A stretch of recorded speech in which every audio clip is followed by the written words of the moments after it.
Hello बच्चों, शिवाय exam makers channel पर आप सभी का एक बार फिर से स्वागत है। मनोविज्ञान की इस कक्षा में आज का जो हमारा टॉपिक है वो है कक्षा 12 के अध्याय 7 का भाग 2। चैप्टर का नाम है सामाजिक प्रभाव एवं समूह संपर्क। इससे पूर्व के चैप्टर में हम लोग समूह क्या है, समूह के क्या विशेषताएं होती हैं और समूह के निर्माण की क्या अवस्थाएं होती हैं, ये सब हम पढ़ चुके हैं। ठीक है, समूह क्यों आवश्यक है ये भी पढ़ चुके हैं। इस भाग में हम लोग समूह की संरचना के बारे में जानेंगे और समूह के विभिन्न प्रकारों के बारे में जानेंगे। चलिए, सबसे पहले हम लोग शुरू करते हैं, समूह संरचना क्या है। देखिए, समूह संरचना क्या होता है कि जो समूह के निर्माण की प्रक्रिया होती है, आपने अवस्थाएं पढ़ी थी ना समूह निर्माण की, तो समूह निर्माण की जो अवस्थाएं हैं टकमैन द्वारा दी गई, इन अवस्थाओं में जब समूह का निर्माण हो रहा होता है तो क्या होता है कि समूह परस्पर अंतःक्रिया करते हैं। ठीक है, और अंतःक्रिया करके एक ऐसी समूह संरचना का विकास कर लेते हैं जिसके अंतर्गत सभी क्रियाएं हो रही होती हैं, सभी अंतःक्रियाएं चल रही होती हैं इसी के अंतर्गत। ठीक है, तो हमारी कौन कौन सी अंतःक्रियाएं हैं, तो इसमें देखिए समूह संरचना के कितने घटक हैं, 4 घटक हैं। क्लियर, 4 घटक हैं। तो चलिए बारी बारी से हम लोग चारों घटकों को जानने की कोशिश करते हैं। सबसे पहला घटक जो हमारा समूह संरचना का है वो है भूमिकाएं, रोल्स। देखिए, रोल्स क्या होता है, भूमिकाएं क्या है कि जब हम समाज में रहते हैं तो समाज में हम विभिन्न समूहों से संबंधित हैं। ठीक है, हम चाहें ना चाहें लेकिन हम बहुत सारे समूहों से जुड़े हुए हैं और इन समूहों में हमारी कुछ ना कुछ भूमिकाएं हैं और इन भूमिकाओं का हमको निर्वहन करना पड़ता है। जो भी भूमिका हमें दी जाती है या मिली हुई है हमें, वो भूमिका हमें निभानी पड़ती है। यदि हम परिवार की बात करें तो परिवार भी एक समूह है और परिवार में हमारे बहुत सारे रिश्ते होते हैं। ठीक है, पति पत्नी का रिश्ता, पुत्र पुत्री का रिश्ता, भाई बहन का रिश्ता। ठीक है, इसके अलावा बहुत सारे रिलेशंस और बन सकते हैं हमारे। तो हमें हर रिश्ते के लिए जो भूमिकाएं बताई गई हैं वो भूमिकाएं हमको निभानी होती हैं। इसी प्रकार से अगर हम बात करें कि अगर हम किसी संगठन की बात करते हैं तो किसी संगठन में अध्यक्ष की भूमिका हो सकती है, मंत्री की भूमिका हो सकती है ना, पुत्र या पुत्री, बहन भाई, ये सब भूमिकाएं हमको क्या करनी होती हैं, निभानी होती हैं। सेकंड जो हमारा आता है भूमिका के बाद, वो आता है संसक्ता। संसक्ता क्या होता है, संसक्ता जो होती है वो होती है कि समूह के जो सदस्य हैं इनके बीच में एकता, बद्धता और परस्पर आकर्षण मतलब घनिष्ठता दिखाई देती है। ठीक है, जो एक ही समूह के सदस्य होते हैं उनके बीच में हमें एकता दिखाई देगी। अगर समूह के दूसरे सदस्य के बारे में कोई कुछ कह रहा है तो उस समूह के ही अन्य जो सदस्य हैं उनको बुरा लगेगा। ठीक है, उन्हें अच्छा नहीं लगेगा क्योंकि वो उनसे घनिष्ठता मानते हैं, अपनापन मानते हैं। तो संसदता में क्या होता है, दल निष्ठा होती है, अपने दल के प्रति, अपने समूह के प्रति एक निष्ठा होती है। ठीक है, विश्वास होता है समूह के ऊपर। ठीक है, फिर इसमें और क्या होता है, और होता है कि इसमें एक वयम की भावना होती है। वयम आप संस्कृत शब्द जानते हैं, वयम का मतलब होता है हम सब। तो जब हम किसी समूह से जुड़े हुए होते हैं तो हमारे अंदर एक भावना होती है कि ये सब जितने भी सदस्य हैं इस समूह के वो हमारे अपने हैं। ठीक है, ये हमारे अपने हैं और इस समूह से जो पृथक हैं, जो लोग अलग हैं, वो पराये हैं, वो दूसरे हैं। ठीक है, तो समूह के प्रति क्या बन जाती है, एक आत्मीयता बन जाती है। मन समूह जो है के प्रति जो है मन पूरी तरह से आकर्षित हो जाता है, उस समूह के सभी सदस्यों की तरफ झुकाव बढ़ जाता है। तो जैसे जैसे हमारा समूह संसक्त होता है उतना ही ज्यादा वो एक सामाजिक इकाई के रूप में काम करता है, उसके विचार अनुभव सारे एक जैसे हो जाते हैं। ठीक है, चलिए इससे आगे अब क्या है हमारा तीसरा, इसमें वो है प्रतिमान। ठीक है, तीसरा हमारा जो घटक है वो है प्रतिमान, मानक। किसी भी समूह की जो कह लीजिए एक आधारशिला है वो उसके प्रतिमानों से ही बनती है, उसके जो मानक होते हैं उनके द्वारा बनती है। मानक क्या होते हैं, स्थापित, समर्थित और प्रवर्तित व्यवहार और विश्वास के लिए एक अपेक्षित मानदंड होते हैं। जैसे अगर आप भाई की भूमिका निभा रहे हैं तो भाई के लिए कुछ नियम बनाए गए होंगे और आपको वो नियम भाई के रूप में मानने पड़ेंगे। अगर आप बहन बनी हैं तो बहन के रूप में आपको वो नियम मानने पड़ेंगे। आप कोई भी रिलेशंस में हैं, किसी अगर आप मित्र के साथ समूह में हैं तो वहां मित्र के जो नियम हैं उनको आपको फॉलो करना पड़ेगा। यदि आप किसी संगठन में हैं तो आप उस संगठन के जो भी नियम होंगे उनको फॉलो करेंगे। अब ये जो समूह के नियम हैं ये कई बार कथनीय होते हैं, कई बार अकथनीय होते हैं। ठीक है, कुछ नियम हैं जिनको, जैसे किसी संगठन विशेष में तो नियम लिखे हुए भी मिल सकते हैं, लेकिन कुछ समूह ऐसे हो सकते हैं जिनमें ये नियम लिखे नहीं हैं, जो व्यवहार से ही प्रदर्शित किए जाते हैं। तो ये हमें देखना पड़ेगा कि हम किस समूह से जुड़े हुए हैं, और ये बचपन से ही हम धीरे धीरे इन नियमों को सीखते जाते हैं। चलिए, नेक्स्ट आता है आपका जो चौथा प्रमुख घटक है वो है हैसियत। ठीक है, इससे पहले हमने 3 घटक और पढ़ लिए हैं। भूमिका, भूमिका के बाद संसक्ता, और उसके बाद प्रतिमान, और अब हमारा चौथा आया हैसियत। हैसियत या प्रतिष्ठा क्या चीज है कि कोई भी व्यक्ति है ना, जब किसी समूह से जुड़ता है तो वो स्वयं को बहुत सम्मानित महसूस करता है। उसे ऐसा लगता है कि उसका सम्मान बढ़ गया है।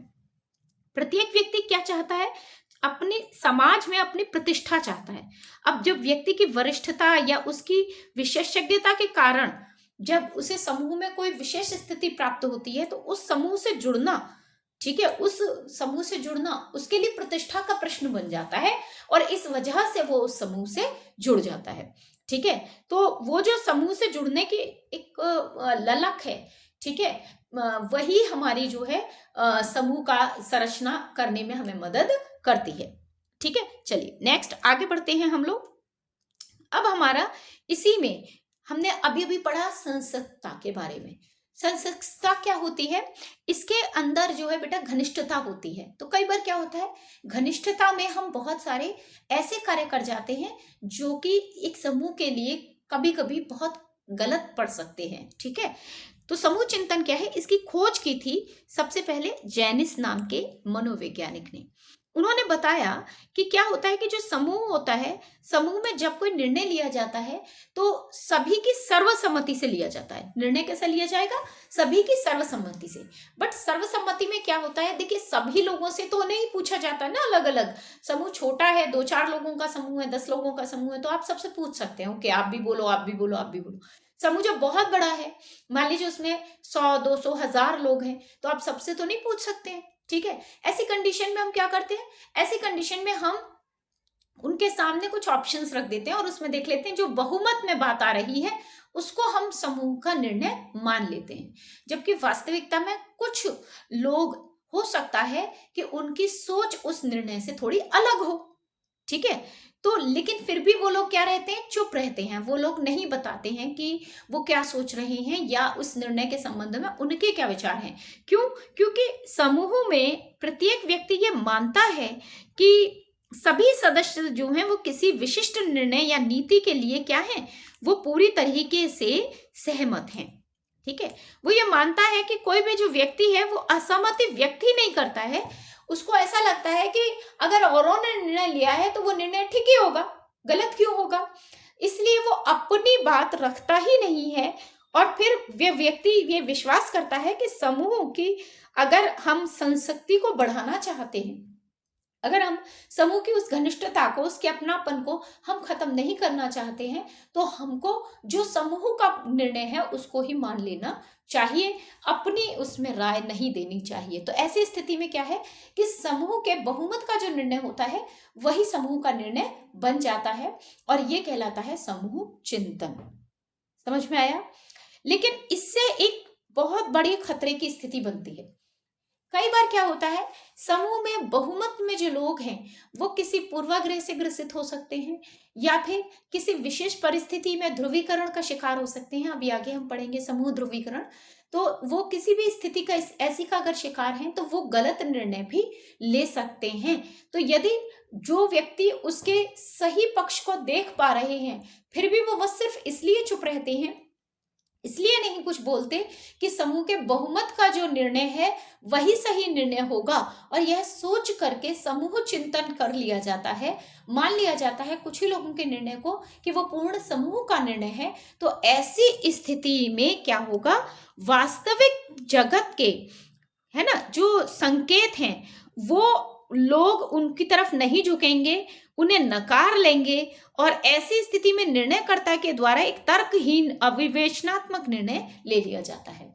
ठीक है, फॉर एग्जाम्पल अगर मैं उदाहरण के लिए लूं, तो जैसे अभी हम रूस की बात कर रहे हैं ना, तो रूस में जो पुतिन साहब हैं, उन्होंने जब यूक्रेन पे हमला बोला था, तो उन्होंने हमला जो है वो अपने मंत्रियों और उनसे ही तो चर्चा की। क्या उन्होंने जनता से कोई चर्चा की? नहीं। तो जनता भी तो उनके देश का ही एक समूह थी, वो भी तो उस समूह का हिस्सा है, और वो उनसे भी उन्हें पूछना चाहिए था। अगर हम ये बात देखें कि पुतिन यदि देश की जनता से पूछते, तो शायद जनता में अधिकांश जनता युद्ध के पक्ष में नहीं होती, क्योंकि युद्ध से कभी किसी का भला होता ही नहीं है।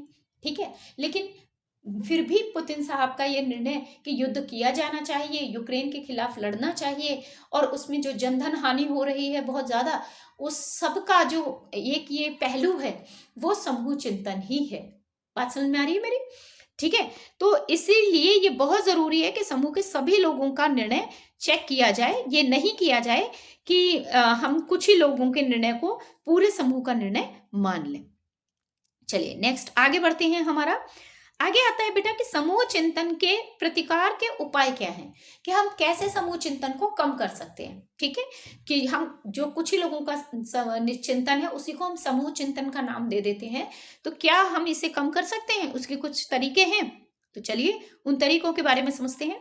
पहला है कि समूह के जो सदस्य हैं, उनके बीच में अगर असहमति भी है, तो भी हमें आलोचनात्मक चिंतन को पुरस्कृत करना चाहिए, प्रोत्साहित करना चाहिए। बहुत बार क्या होता है, समूह में अगर 10 लोग हैं और 10 में से 8 लोग किसी बात के पक्ष में बात कह रहे हैं, और 2 लोग उसके बारे में गलत सोच रहे हैं, मतलब उन्हें लग रहा है कि जो निर्णय लिया जा रहा है 8 लोगों द्वारा वो गलत है, उसमें कुछ कमी है, फिर भी वो चुप रहते हैं, क्योंकि लोग उनका मजाक बनाएंगे। वो 8 उनका मजाक बनाएंगे कि तुम तो हमेशा ही अलग चलते हो, या तुम तो ऐसा बोल रहे हो, वैसा बोल रहे हो। तो इस चक्कर में वो अगर चुप रह जाते हैं, तो ऐसी स्थिति में समूह चिंतन जो होगा वो उन 8 के पक्ष के हिसाब से हो जाएगा। तो हमें ऐसा करना चाहिए कि हम उन 2 की भी बात सुने, भले वो विपक्ष में बोल रहे हैं, लेकिन हमें उनके आलोचनात्मक चिंतन की भी हमें कद्र करनी चाहिए, उसको पुरस्कृत करना चाहिए, प्रोत्साहित करना चाहिए, उनकी भी बात को सुनना चाहिए। हो सकता है कि हमारा जो निर्णय है वो इससे प्रभावित होकर कुछ हद तक चेंज हो जाए। ठीक है, और हम एक सही निर्णय ले पाए। ठीक है, तो उसके बाद में हमारा नेक्स्ट आता है कि समूह को वैकल्पिक कार्य योजना प्रस्तुत करने के लिए प्रोत्साहित करना। जो समूह है उसको जो भी निर्णय लोगों ने मिलकर लिया है, समूह के सदस्यों ने मिलकर लिया है, उसके अतिरिक्त अगर कोई और कार्य योजना कोई प्रस्तुत करना चाहता है, तो उसको प्रोत्साहित करना चाहिए उस कार्य योजना को प्रस्तुत करने के लिए। ठीक है, तीसरी बात है कि समूह के निर्णयों का मूल्यांकन के लिए हमें बाहर से भी विशेषज्ञों से बात कर लेनी चाहिए। अगर हमें कोई बाहरी विशेषज्ञ है जो समूह के हित में अच्छी बात बता सकता है, तो हमें उसकी भी बात को पहले सुनना चाहिए। देखिए बेटा, एक निर्णय जो होता है जीवन में, वो बहुत महत्वपूर्ण होता है।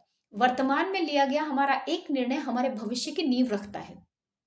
अगर वर्तमान में हमारा निर्णय बिल्कुल सही है, तो भविष्य में वो निर्णय हमारे लिए और अच्छा एक हमारे लिए एक ईंट बनेगी हमारी इमारत की।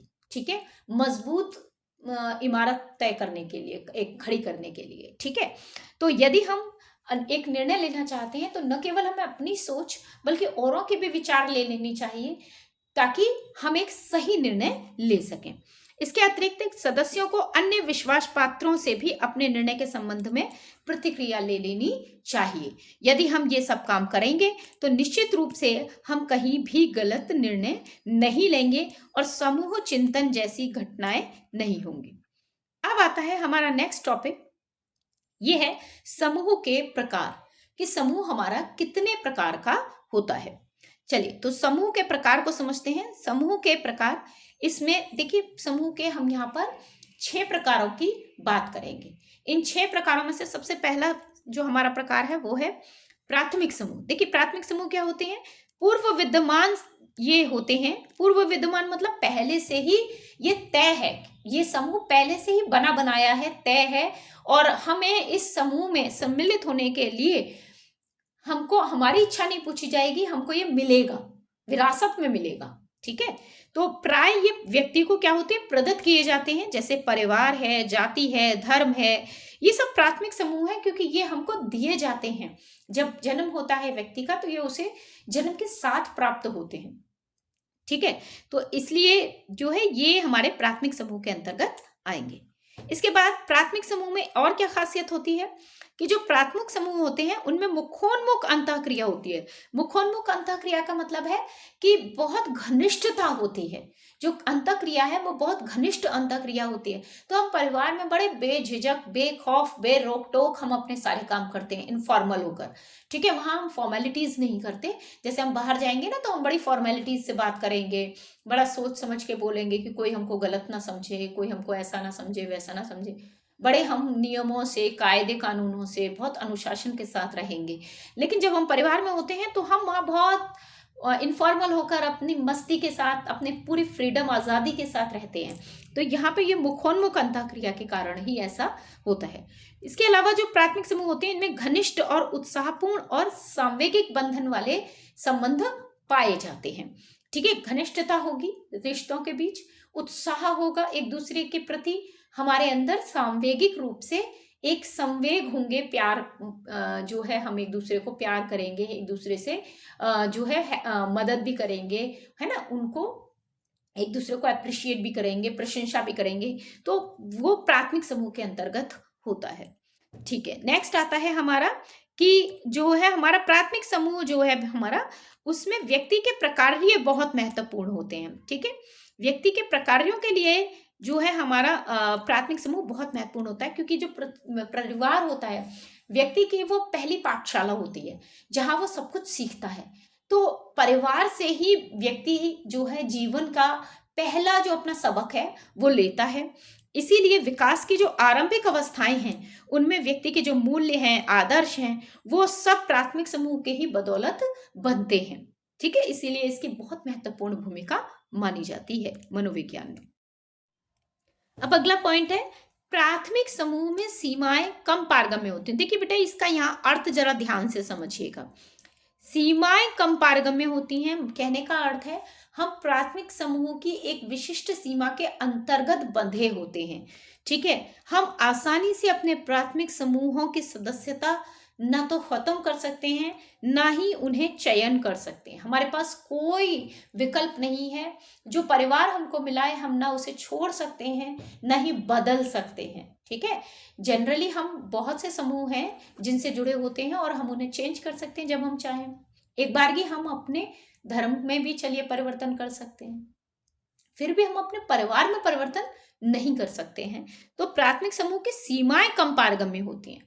लेकिन अगर हम व्यवहार की पारगम्यता की बात करें तो प्राथमिक समूह में व्यवहार बहुत ज्यादा पारगम्य होते हैं, क्योंकि हम अपनी बातें दूसरों से बड़ी आसानी से शेयर कर लेते हैं। ठीक है, बात समझ में आ गई? दोनों में डिफरेंस समझ में आया? सीमाएं कम पारगम्य है लेकिन व्यवहार अधिक पारगम्य है। फिर इसके बाद में नेक्स्ट आता है द्वितीयक समूह। द्वितीयक समूह क्या होता है? ये वे समूह होते हैं जहां सदस्यों में संबंध अधिक निर्वैयक्तिक होते हैं, अप्रत्यक्ष होते हैं और कम आवृत्ति वाले होते हैं। ठीक है, क्या होता है इनमें? द्वितीयक समूह वे होते हैं जहां सदस्यों में संबंध निर्वैयक्तिक होते हैं। निर्वैयक्तिक मतलब व्यक्तिगत संबंध नहीं होते हैं। ठीक है, ये नहीं है कि आपका किसी से पर्सनल रिलेशनशिप है, कोई ऐसा नहीं होता है। संबंध होते हैं, एक दूसरे को हम जानते हैं, समझते हैं, लेकिन हम एक पर्सनल रिलेशनशिप जो परिवार में अपने भाई बहनों के साथ, अपने माता पिता के साथ निभा रहे होते हैं, ऐसा संबंध नहीं होता। अप्रत्यक्ष होता है उनके बीच में संबंध, प्रत्यक्ष नहीं है।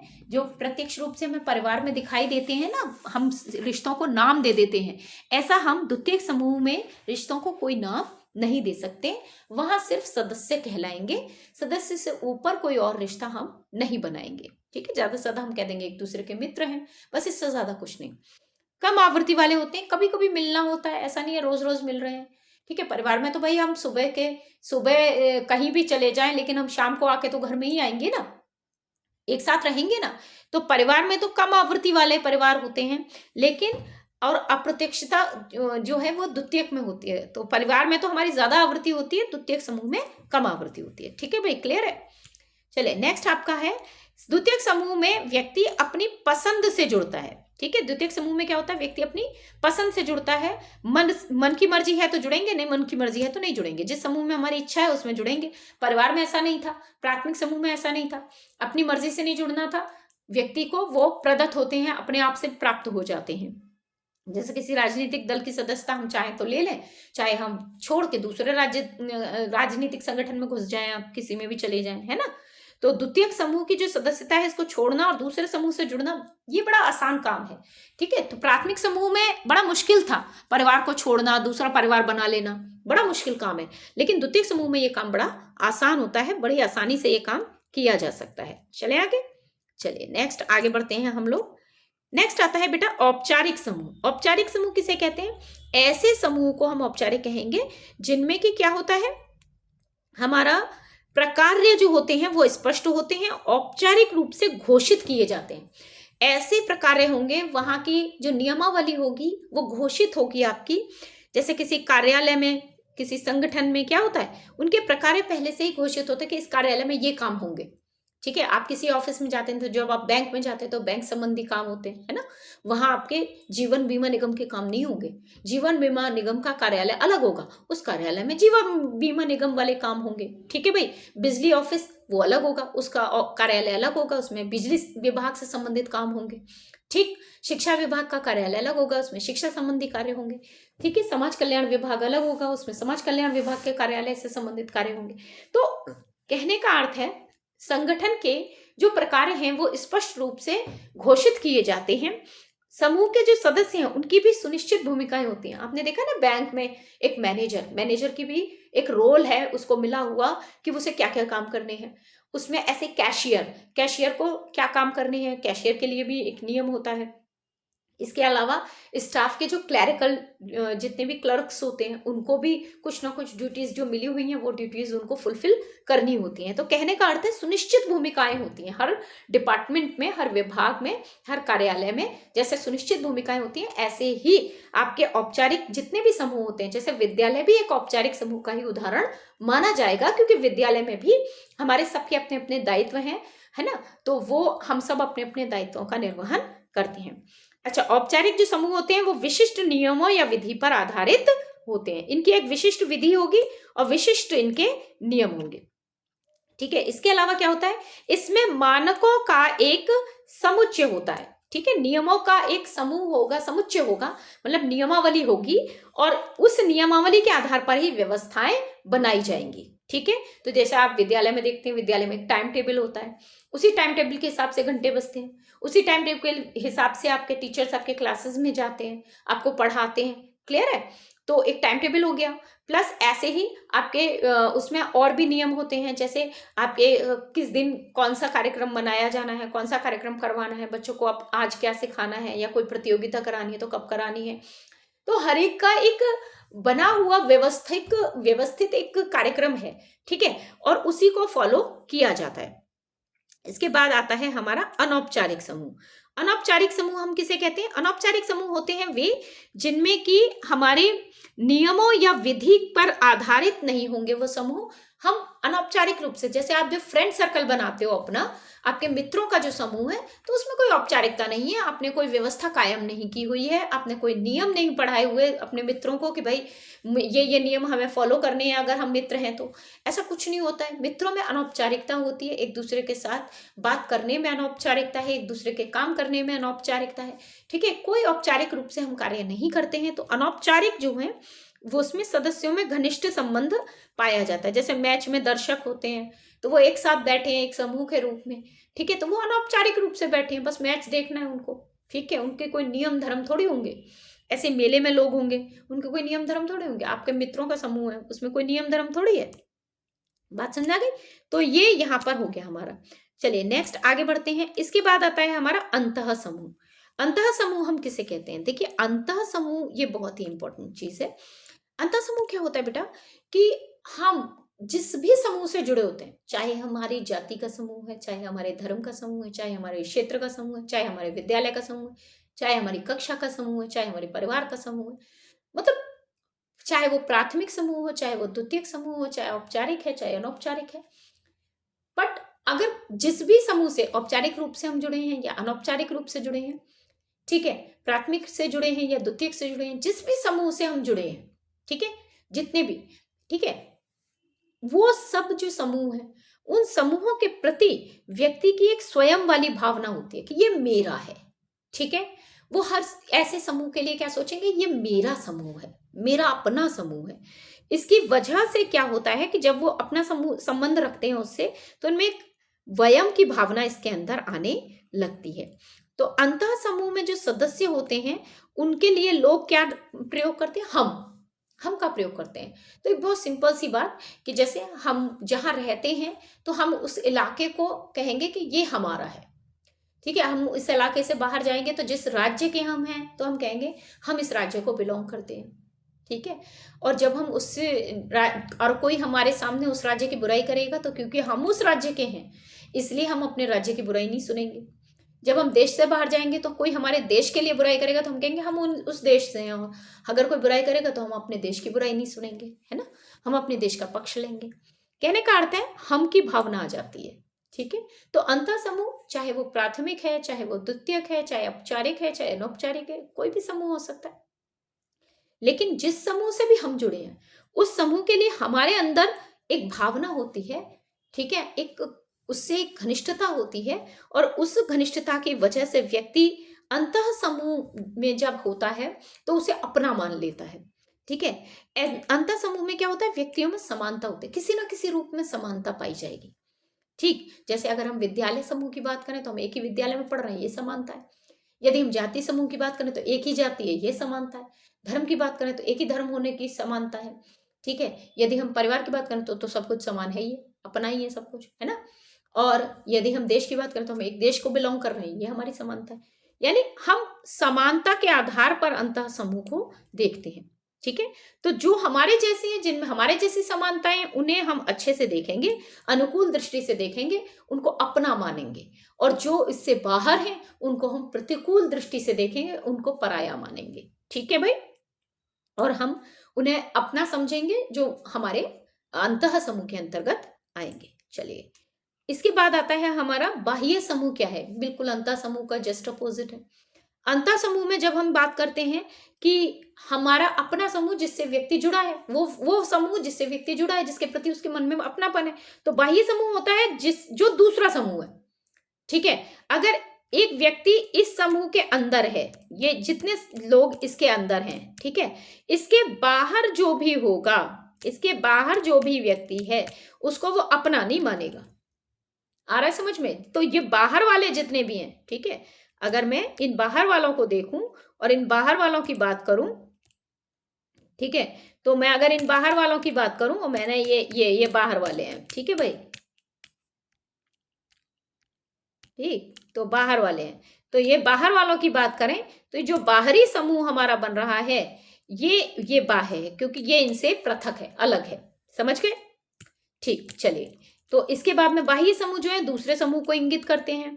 और हमारा जो बाह्य समूह उसके लिए सदस्य क्या प्रयोग करेंगे, वो लोग ऐसे हैं, वो लोग वैसे हैं। ठीक है, तो बाह्य सदस्यों को क्या देखा जाता है, अलग ढंग से देखा जाता है कि भाई ये हमारे जैसे नहीं है, इनकी हमारे से कोई समानता नहीं है। तो उनका जो प्रत्यक्षण है वो हमारे सामाजिक जीवन को भी प्रभावित करता है। जब हम अपनी जाति के अलावा दूसरी जाति के लोगों को देखते हैं तो हम अक्सर क्या करते हैं, अपनी जाति को श्रेष्ठ और दूसरों की जाति को निम्न बताने की कोशिश करते हैं। ऐसे जब हम अपने धर्म और दूसरों के धर्म की देखते हैं तो हम अपने धर्म को श्रेष्ठ बताएंगे, दूसरे के धर्म को निम्न बताएंगे। तो उससे क्या होता है, हमारा सामाजिक जीवन भी प्रभावित होने लगता है। ठीक है, सभी का सामाजिक जीवन इससे प्रभावित होने लगता है। ठीक है, तो बेटा ये हमारा आज का हो गया टॉपिक। ठीक, तो यहां तक आज के लिए है। अब हम इसका पार्ट 3 देखेंगे जिसमें हम इस चैप्टर को ही खत्म कर देंगे। और इस पार्ट में हम लोग सामाजिक सुकुरीकरण, सामाजिक जो स्वैराचार है, और इसके अलावा समूह ध्रुवीकरण क्या है, अनुरूपता प्रभाव क्या है, इन सब के बारे में जानेंगे। ठीक है, तो आज के लिए हमारा इतना ही। होपफुली आपको ये समझ में आ गया होगा, अच्छे से आपने समझ लिया होगा इसको। तो अगर इसमें कोई प्रॉब्लम है आप मुझे कमेंट करके पूछ सकती हैं। तो आज के लिए have a good day and thank you so much.